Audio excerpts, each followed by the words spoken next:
शह शह भक्तंकु भावरे भिजाइछि आध्यात्मिक नाटक आहे नीलशैल। श्रीगुंडीचा मंदिर नाकचणा द्वार सम्मुखरे गुरुवार राज्यर लब्ध प्रतिष्ठित कलाकार माने एही नाटक परिवेषण करिसंती। श्रीमंदिर परिक्रमा मार्ग लोकार्पण उत्सव अवसर रे ओडिया भाषा साहित्य और संस्कृति विभाग पक्षरु एही भक्ति रसात्मक नाटक परिवेषण करा जाइछि।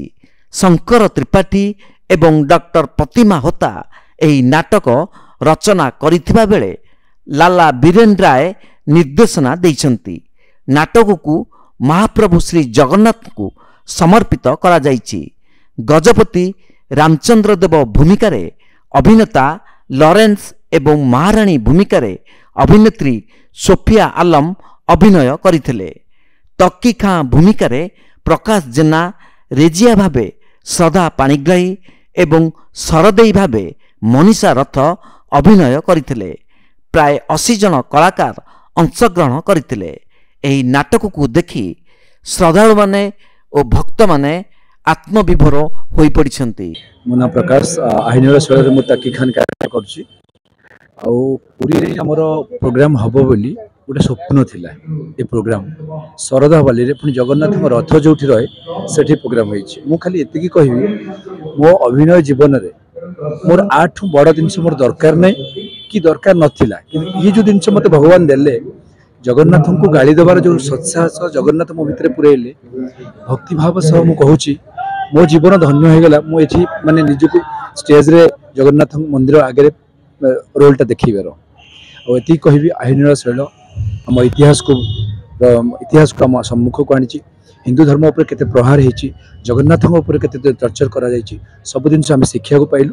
और अभिनय एति कहबी मु सक्सेस तक्की खान चरित्र करी पुरी रे स्पेशली जगन्नाथ धाम रे नाटक कला परे मो आत्मसंतोष एते एते एते मु जोटा कि मु कथारे कहि परिबिनी।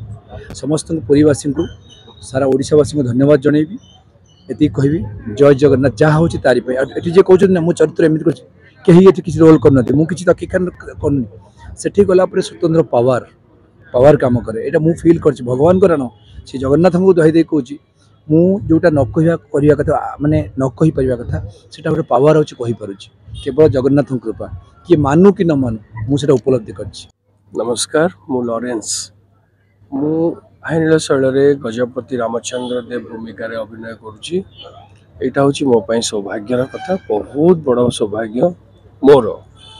को जन्म रे कि पुण्य करथि के जानी जन्म रे मते एते बड़ गोटे चरित्र रे अभिनय करने को सुजोग मिलला। तापर श्रीक्षेत्र धाम रे जगन्नाथ धाम रे तांकरी लीला तांकरी कथा को आमे अभिनय करवा एटा मो पई आठु बड़ कथा किछि नाही। किए अनुभूति न पाइछि सेमति के माने ऑफ कोर्स समस्ते ही अनुभूति पाहंती तांकर। आपण अंगे कोन लिपि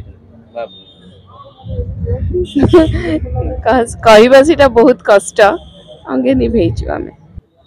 नाटक रे मुकुरची सरदेई गोटे पाइक घर विधवा बहु जगन्नाथंकर भक्त जड़े। खाली एटा नुह मो जीवन रे जेतिकिटी जगन्नाथंकर काम करिछि सबुतरे शेष रे मरे आ सब बेले जगन्नाथंकर भक्त ही हुए। किंतु प्रभु आज मु एई पुरी शहर रे थाई कि एई गेटअप रे थाई कि मु आज प्रभुଙ୍କ पाखरे एतिकी गुहारी करिवि जे जदि तंकर टिके भी मो प्रति आशीर्वाद थाए ताहले मते इतिकी करंतु। अभिनय जीवन काल भितर एमती केते बेले गोटे नाटक करूथिबी ए नाटक करिबा अवस्था रे देह त्याग हो जाओ बस सेटा ही प्रभु पाखरे मोर निवेदन। प्रभु मोर एतिकीटा गुहारी को ग्रहण कर आ मते आशीर्वाद कर। तमरी नाटक करूथिबी सतरे जीवन चली जीवो ताठू बड़ खुशी मो जीवन रे किछि मिलि। नमस्कार, मु श्रद्धा पाणिग्राही शरधा बाली रे प्रथम थर पई कि आही नीलशैल आज हवा को जाउची होउची। पुरी रे प्रथम थर पई होउची। आमे बहुत थर जेते बेले आरंभ होइतला नाटक समस्ते चाहिथिलु कि केमती ठाकुरंकर निज जागा रे हबो तो कहबा को गले निज माउसी को आगे आज जगह हीरो हेची। आम नाटकर आमे हीरो जगन्नाथ को ही एथरे देखौचु। बहुत भल कहानी कहवाक गले ओडिशार इतिहास हिंदू धर्मर सबु जिनस जगन्नाथ प्रति समर्पित नाटक आहे नीलशैल। मो चरित्रटी होची रेजिया जगन्नाथंकर भक्तटीए जे जगन्नाथ को बहुत भल पाए एमितिरे हिंदू किंतु समस्त आगे मुसलमान बहुत वेरिएशन अच्छी चरित्रर किंतु मु बहुत खुशी कि जगन्नाथंकर एमती गोटे नाटक मते गोटे चरित्रटे करने सुजोग मिली।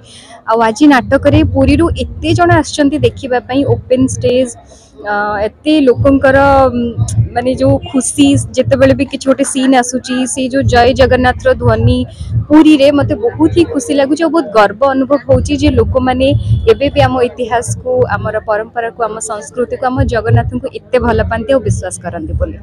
कैमरा पर्सन रवि जेना सुधांशुकर रिपोर्ट तीर्थक्षेत्र लाइव।